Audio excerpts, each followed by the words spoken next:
I don't want the government involved in my life, all those kind of arguments. So this is the difficult thing about it. You get called a bigot for saying, this is my line, I don't agree with this, and you're going to be called bigoted and you're going to be attacked. But truthfully, it's just understanding that, like you're saying, it's a slippery slope. And it's unfortunate. So what is the slope that we want then? Okay, then we should aspire towards heterosexual relationships. We should aspire towards marriage. We should, and this is the mold that I am selling all the time. And then I realized, no, there is a reason. Yeah, I agree with you there. I also think with the whole LGBT argument, it's interesting because I will be honest and say I do think there is a difference between G and T. I think they are different things. Of course. I think they're massively different things. However, you're right. It's a shame it's such a slippery slope where you can't just say to people, live and let live, because it's going to be hijacked and Trojan horsed. And they're going to Trojan horse it, and they're going to inject something in it that destroys the lives of every single person on the planet. And they're going to try and do it. So you have to draw a hard line. You have to be a bigot. You have to never give an inch, because if you give an inch, they take 10 miles. That's more than 10 miles. None of it makes any sense. But these are real evils that we're fighting today. And I think it's because we haven't put those firm lines in the sand and said, no, actually, there is such a thing as right and wrong. Well, this is the thing I love about, and this is where religion comes in, right? Because I used to be an atheist. Mm-hmm. And then exactly what you just said about there's something divine about marriage, and exactly like you said, there's such a thing as sin. Everything you're talking about is religious. You're completely correct. You eventually, if you're going to wake up and be the kind of person who has hard parameters and said, this is right, this is wrong, it's very difficult to do that without then turning and understanding that has to come from God. Who else is going to decide what is right and what is wrong? And people say, oh, they're all man-made religions. Well, then why does it go against so many of the wills of man? Some of the sins that man want to go and do, the religions are against. If we made a religion wouldn't be against our own sins, would it? It's interesting that this is almost proof for God in so many ways, when you're going to wake up and realize that there is genuine evil in the world and there's genuine good in the world, and there are two sides and two camps. And I do believe that the good is on the side of truth, and I do believe that comes from God. And there's many different ways to God. I think there is one God and there's different religions, and I don't want to argue the differences between the religions, because I think we have a lot more in common than we have especially in the fight against evil, than we have as differences.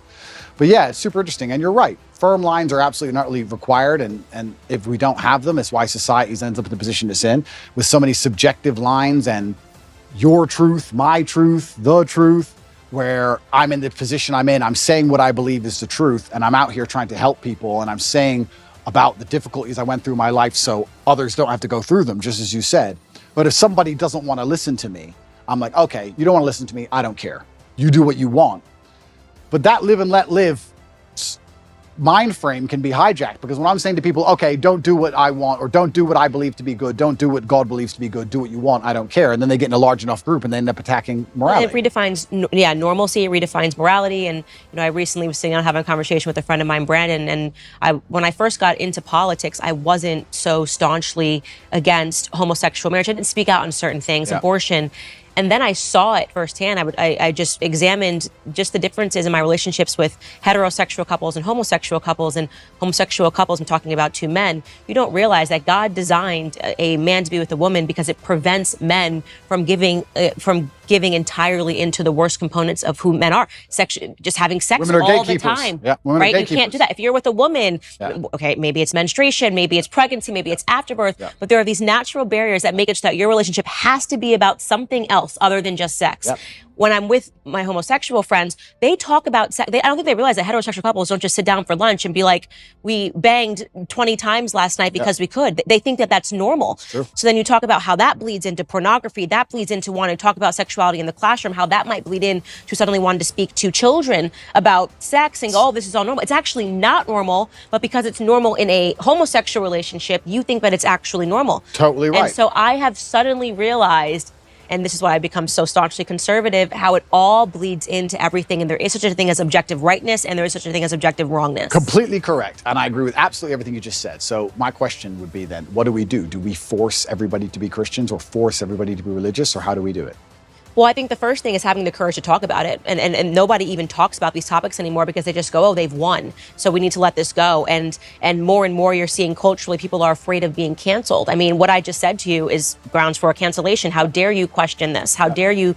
I even believe now, after seeing the ways in which society has made children believe that they're all trans. I went to university, I went to high school, I didn't graduate with a single trans person. Now you want me to believe 1 in 4 children suffers from identity issues? No, that socialization, Completely. you place that on them. So is it such a far stretch to imagine that the same happened in the when homosexuality came to America, and then we popularized it and we put Ellen on TV and we gave Melissa Etheridge a platform, and suddenly pride parades were happening everywhere, whereas you don't see this here. You don't see this here in Romania, where we're sitting, because we haven't. This is the power of culture. This is the power of pop culture. When you make something, you have to go the other way. You need to normalize it. You need to say, actually, this is abnormal. Absolutely. And this is what normal is. And it's not both. So yeah, I've become very conservative in all of these perspectives. And you're completely correct. You nailed it. When I said, do we force everyone to be Christian? You nailed it by changing to the exact thing I was going to say. It's about culture. It's a cultural issue. And it's completely and utterly correct. And I think that's actually one of the reasons why. I mean, I don't state this with arrogance. I don't want people to understand. I'm not trying to be arrogant. I'm trying to make people understand the situation I'm in. I was the most Googled man on the planet at one point. So I had a massive impact on the culture, and it was dragging in the complete opposite direction that the culture wants to move in. Mm-hmm. I'm dragging men in the complete opposite direction that the Satanists and the people who want to turn us all into slaves want us to go in. So I think that anybody who sits at home and realizes that my legal troubles appearing basically directly after that is a coincidence, then you're awfully naive. So it's unfortunate also that the way the world works, at a certain level of influence and power, the justice system almost breaks down. We see that even in America and most other countries. It all just becomes a big game and a big show, and it's about power plays and a whole bunch of conversations behind the scenes. It's not about justice anymore. So it's very concerning, because you are right. We are in a culture war. And it's culture which is absolutely not really defining the direction in which we move. And this is one of the reasons why I reverted to Islam, because I feel like the Islamic culture is the strongest. You feel the culture. I was wondering, because you were Christian, and I definitely do not know enough about the Islamic faith to sit here and debate you on it. Yeah. I'm never a person that will debate somebody on something that I'm not an expertise on. Yeah. But I will say that I'm sad that you're not a Christian anymore, because I can sense, perhaps it's because you felt that Christians weren't doing a good job defending their beliefs. Yeah, I think that God should be feared. I believe that God should be feared. I fear God. Mm-hmm. It's one of the only things I fear. And I believe that also you see God to a degree, or you see religion how you see yourself. And I see myself as a person of strong principles and strong morals. And I like to think of myself as the kind of person nobody really wants to cross. Not because I'm a psycho, but because I'm a man of capability, and I'm smart and I'm strong, and nobody wants to make an enemy of me. So I feel like I find an affinity to a belief system which has very similar outlooks. And there's a whole bunch of other things I can say from the Quran and Islamic texts, etc. But to keep it very vague and very broad for people who are not Islamic, I felt God when I was in an Islamic country. If I went to an Islamic country, that's the problem. I felt God. You don't feel any God. How is it a Christian country if Satanists are mocking Jesus on the streets? I understand what you're saying, and I was trying to gather in my head what pulled him away from Christianity. And I said it's probably the example. If you're thinking that America is a Christian country, and you're thinking that the United Kingdom is a Christian country, they're not. Going, Christianity is getting it wrong. Yeah. And the truth is that America is no longer a Christian country. We're being run by people that are satanic. Hollywood is satanic, and Hollywood is running America. Right. So you're not wrong. But I think that right now America is facing a spiritual battle. And for the first time in a very long time, Christians are starting to stand up and speak about our principles. I hope so. And I could have used you as a star. I know. Yeah. But I have seen in California, I've seen Christians and Muslims get side by side when they were complaining about the LGBT I did see in that schools, which recently. is fantastic.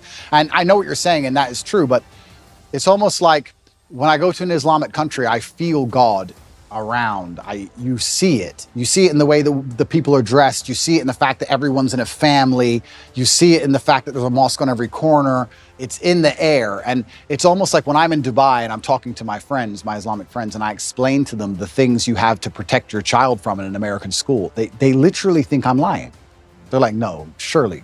Like, it's mind-bending to them. What about African countries that are Christian? Okay, so yeah, this is interesting. So yeah, they still are mind-blown by the concept of what we're fighting in America. So America is unique. We shouldn't say that this is the blanket. You're right. They're right. There are Christian countries which still take Christianity. And they're like, what do you mean men can be women? Like, they think you're crazy. And we're in Romania. And Romania is a country which is very conservative and very Christian. Very Christian. And they don't buy into any of this garbage either. None of it. So this is absolutely not true. It's unfair to say all Christian countries are like that. America is an exception, and not in a good way. Yeah. I think people the whole West is, unfortunately. The West is. I've said on my show the entire time. The West is falling. The fact that we're even having these debates is not good. Yeah, the West is fallen, and unfortunately, Russia, Christian country. Yeah, absolutely, a very Christian country. So yeah, you are right, but I felt an affinity to Islam. I felt God in the air, and it's difficult for me to explain any other way. Okay, that's fair enough. I won't push you any further on that.